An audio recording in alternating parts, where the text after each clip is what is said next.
Hello, everybody. Josh Neighbors here, Locked On Nationals podcast. Today it is the 16th of August, 2022, and joining us today, it is Denton Day of SiriusXM and the Fan in DC. We're going to talk about Nationals fan interest, his thoughts on the team, and more coming up after this.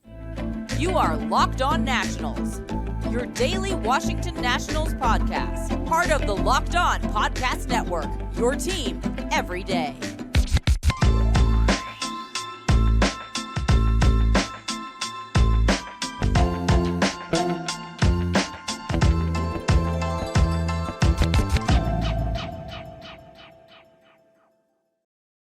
Once again, Josh Neighbors here with Denton Day. This is a Locked On Nationals podcast.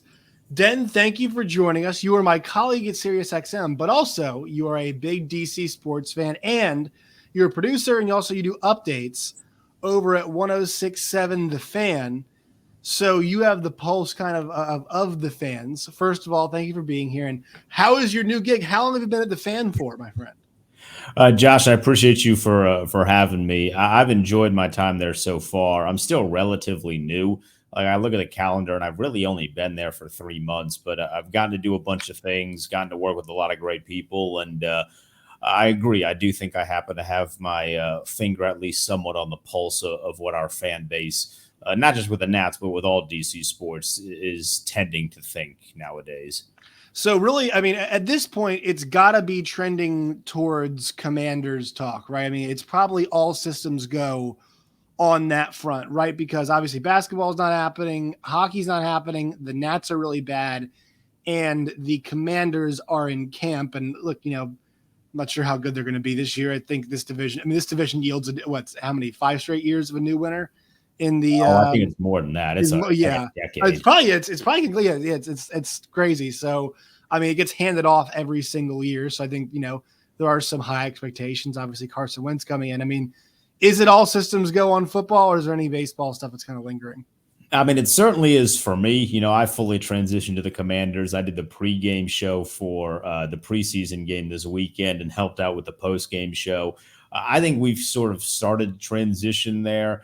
I do wonder, in a parallel universe of sorts, if you follow like butterfly effect and things of that nature, I wonder if Juan Soto wasn't traded, would there still be at least some kind of interest, like seeing if he could eclipse 40 homers or some sort of statistic that could raise his eventual price? Maybe there would be some more interest there. But really what I feel like most Nationals fans have graduated towards, at least on social media, is looking at single A and double A and all these prospects that we got in the Juan Soto Hall, which in a way is exciting, but in another way is like very depressing that we are in the month of now August and we don't care about the main team. We care about all these smaller teams with, guys that are shooting footage on handheld cameras rather than like all the big fun cameras that you and I have had experience with in our broadcasting days. So it is a bit depressing in that sense. So I think a lot of the fan base here locally, if you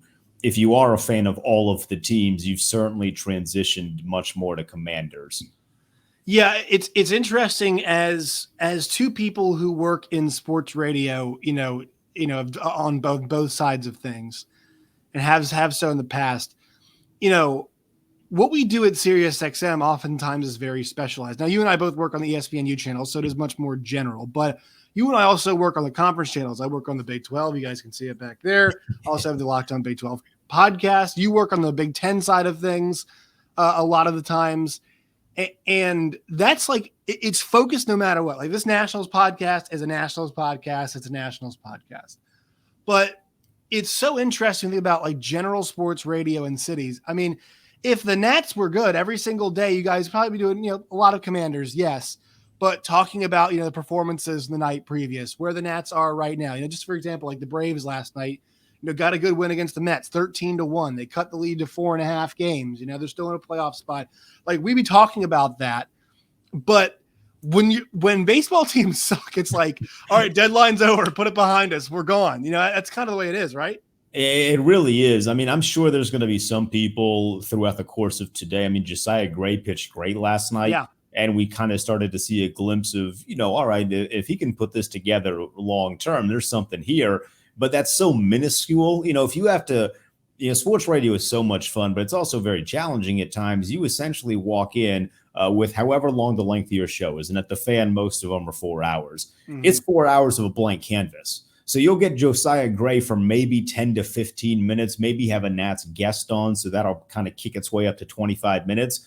But then you have 3.5 other hours to fill. And you can only go so much on a guy that I think he went for 10 or 11 strikeouts for a team that's like damn near 40 games over 5. I believe they got themselves to 39 games under. 39. All right, there it is. With the win over the Cubs last night, I think it puts them at 39. There's just not that great deal of interest. That topic isn't going to keep sports radio listeners. And there really is, I don't know if it's a science necessarily, but there is something like your job as a sports radio host is to be informative and entertaining. And you can only make something like that so entertaining for so long. So they'll probably talk a little bit about that. But then, you're right. Like, this team doesn't really have anything going for it. I mean, like, there's really nothing going on here. And I remember in years past when the team was good, when Scherzer was doing 9 to 10 strikeouts on a nightly basis, and when Patrick Corbin wasn't the worst contract in baseball, and all these different things going on, it was a fun team to be around and a fun team to pay attention to. And unfortunately, the way that this particular sport goes, I mean, it feels like a lifetime. It was 3 years ago. It's a completely different ball club now. And I think this summer in particular has really showcased that. So what were your thoughts, and what have been the fans' thoughts on the trade? I mean, when I looked at it, I was pretty much thinking beforehand, I actually thought they wouldn't trade him before they sold the team, but they decided to do it and kind of maximize value, especially because it sounds like he's going to be going to free agency. Mm-hmm. And so, when I kind of looked at it every single day, I started with no, and then eventually I got to yes, they probably should do it. And they did, eventually do it. What was your thoughts on that? And what have been the fans' thoughts about it? I mean, I think it's pretty easy for fans generally to say, why would you let a generational player like that go? But also at the same time, they're so bad at everything else that they needed everything else so badly. Where do the fans come down on it? Where do you come down on it? I think there was, really interestingly, a 50-50 split. Mm-hmm. Like, I don't know if anybody was necessarily, furious. I think a lot of people said they were going to be more angry than they actually turned out to be. There were people threatening, I'm going to leave the team. I'm going to go find, like, no, you're not. What are you going to go, like, pretend to be a diehard fan of the Orioles or something? I mean, certain people, if you're of a certain age, can pull that. Well, I used to go to those games, but most people really can't. I, for one, I didn't want them to trade him. I don't know if I will ever fully agree with the decision to trade him. I mean, time will heal all wounds. And, I got to be honest, there's a small part of me that thinks, maybe, just maybe, once he hits free agency again or for the first time and there's new ownership, maybe someone's going to throw the bag at him, because it's clear to me he didn't want to leave. And that, to me, has been the most frustrating thing of this entire really past 4 or 5 years with how the team is operated. If you think of how we, focus on things in sports, and maybe it's because you and I work in college and it seems like this is a much bigger topic of conversation, but everybody always preaches culture, right? Yeah. And having guys that are bought into what you're trying to do. It seems like everybody that the Nats, in terms of big players, that they have let go, with maybe the exception of Anthony Rendon, it seemed like he kind of had a foot out the door, but I don't think he hated being here. No. Everybody wanted to stay. Like, Trey Turner, to me, still doesn't fully look comfortable with the Dodgers. It feels like in interviews I can kind of hear some sentiments of him still wanting to be here. And we know Bryce Harper still wanted to be with the Nationals. The offer just wasn't up to par with what Scott Boras was looking for. And the same thing with Juan Soto. When a guy tells you that he cried the entire day he knew he was being traded, there was something that he really enjoyed about being here in DC. So that's been kind of a struggle for me to come to grips with, because we've had so many great players. Like, the farm system has worked, and now they all play for other teams in spite of the fact that they all wanted to be here. So I guess that's a growing process that I have to do to figure out why it is that is the case. The farm system for such a long time worked, and then they just didn't want to pay anybody when it worked a little too well. So it raises a question of, are we just going to go through this whole thing again? If all of these prospects work out that we got from the Padres, are we just going to go through this whole process again in the next 6 to 7 years?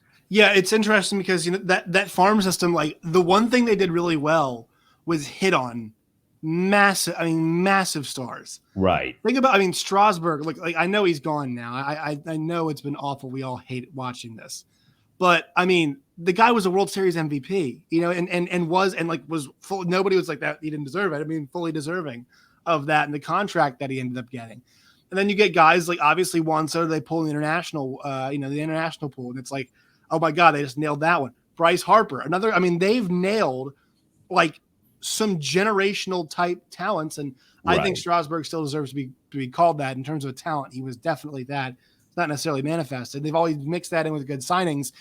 But I think, we talk about the culture and the buy-in, like all of those people are gone. The only one left is really like in the day-to-day, the only one left is Victor Robles. He's the only guy left. And it's like, talk about championship culture. That guy makes more mistakes than anybody out there. Right. And, Eric Fetty is still around, but he's kind of struggled and he's injured right now. Joe Ross was around. He's injured. Sean Doolittle is he's been brought back, and obviously he's been dealing with injuries as well.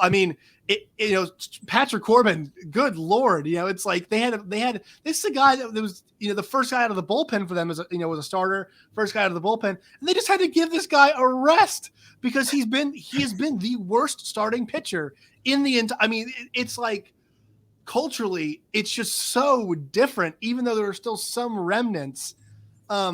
And I guess that's why you have to do the Juan Soto trade, because it's like they need, even if they signed him, and I think you brought up Scott Boras, like that's a huge part of this too, right? His determination to take his guys to, set precedents, right? The Scherzer short-term deal, send guys to free agency, Bryce Harper, send a Juan Soto free agency. This is what he does, and he does well for his clients. Don't get me wrong. Right. But it's created this thing like the Nationals just, even if they re-signed him, and he's a great player and you can build around somebody like that, but like what else was there? They had Josh Bell was great this year, and Juan Soto was still like performing relatively well, actually. It was not good for him by his standards, but still pretty good. Right. And they were awful. They were horrible. So it was one of those things you look at and you're like, man, you traded away a modern day superstar, but baseball's not like basketball. Right. It's not like football. I think football individual guys have more impact on games than they do in baseball. It's just hard. And so I think it's a tough pill to swallow, but just with the culture and where the team was and everything, it sucks to watch another star walk away. And there was some mismanagement of the team. I'm not going to say that there wasn't, but it was a move they had to make.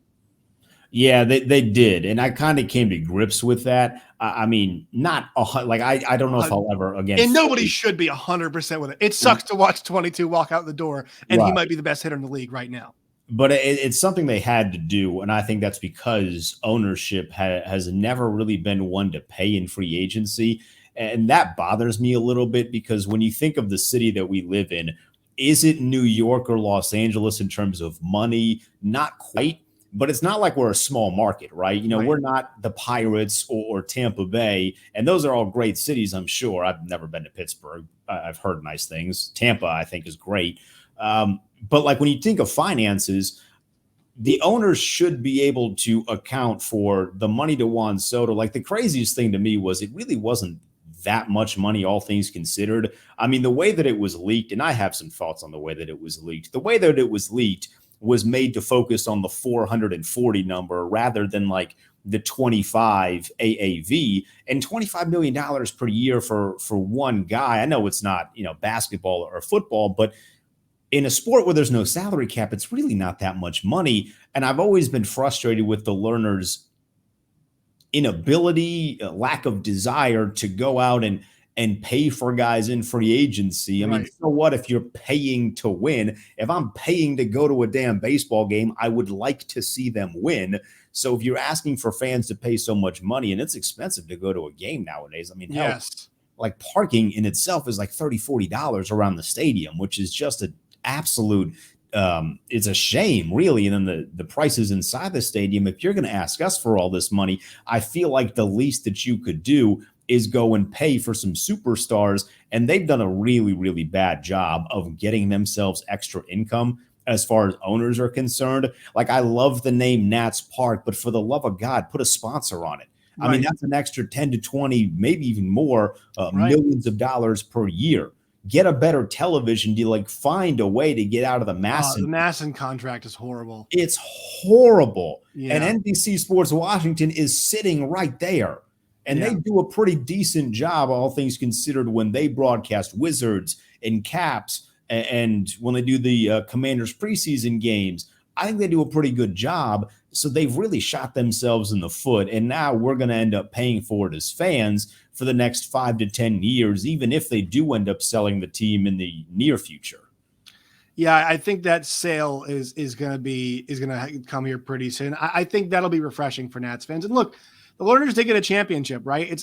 I just think it's really difficult for Nationals fans to deal with the way that it ended. And I've said this a lot, Den, but I don't think Nats fans got to fully enjoy the championship. 100%. Just because, I went to 2 Braves games, this a bunch, went to 2 Braves games this year. Every Braves home game in some way, shape, or form is somehow has a celebration of last year's championship. And the Nationals were robbed of that with a COVID-shortened season. In 21, they were still, not full stands. And by the time they were getting to the point of the season where where they traded everybody. Yeah. So it does feel like that's, I think, everything compounded. It was kind of a perfect storm in the imperfect way that led to where we are. But I think, to be optimistic, Josiah Gray is a good player, right? K-Bear Ruiz is somebody that we're kind of excited about. And honestly now, CJ Abrams was called up last night, and we're going to get a whole lot of that. We're going to get a Mackenzie Gore activation here soon. Robert Hassel just goes to Double-A. James Wood, I think, will be soon to follow, kind of get a promotion to get bumped up. Cade Cavalli is going to be coming in soon. And so now the Nationals kind of get a reset, and kind of Nationals fans get to kind of see it all transpire in a different way now. The slow build of getting guys and bringing up exciting players.